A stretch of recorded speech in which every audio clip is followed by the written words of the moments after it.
Peggy 18.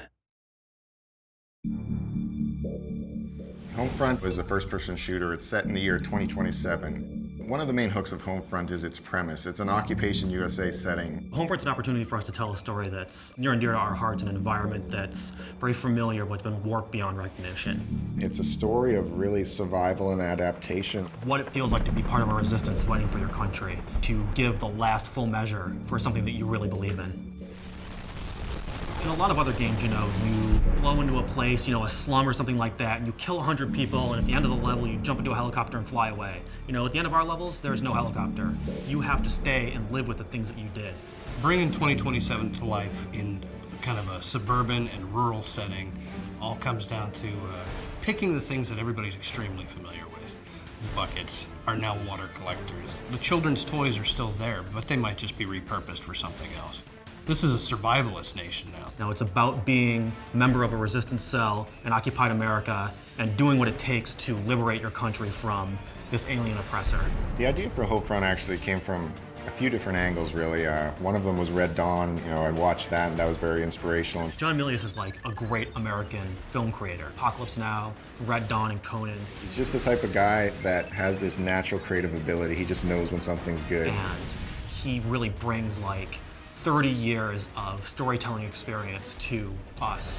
Speculative fiction basically means we are giving the audience what-if situations. What if America was invaded by Korea? What if this happened? And then filling out the answers to that. And that's really where the high premise of Homefront comes from. We said, what if USA was occupied? What would it be like to experience that future?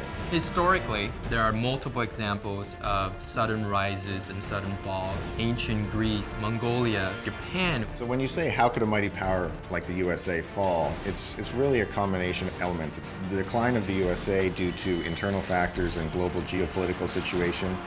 And there's a war in the Middle East. There's Saudi Arabia and Iran involved, and that disrupts oil supplies. And the rise of a new power. The United States' big weakness is their just-in-time economy. Your local supermarket has 3 days worth of stocks on the shelves. If something gets in the way and disrupts that, that's it for our country. Our country is on the razor's edge. The North Koreans are the perfect enemy. The only North Korean that anybody knows is Kim Jong-il. This morning comes the news of Kim Jong-il's death. North Koreans greet their new supreme leader, Kim Jong-un. The North Koreans actually have the world's 4th largest standing army, which a lot of people don't know about. Now, what happens in the storyline is that we have North Korea being unified with South Korea to form one country where it has the economic power and modern military equipment. And within the storyline, we also have North Korea being in conflict with Japan. And training on American weapons and getting a lot of modern training and really building up a military from the other countries in the East Asia region.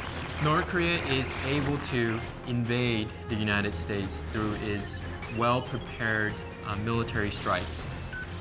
That involves a EMP strike. EMP is an electromagnetic pulse. It sends out a particular type of energy that blankets the Earth, and what that does is it deactivates modern electronics.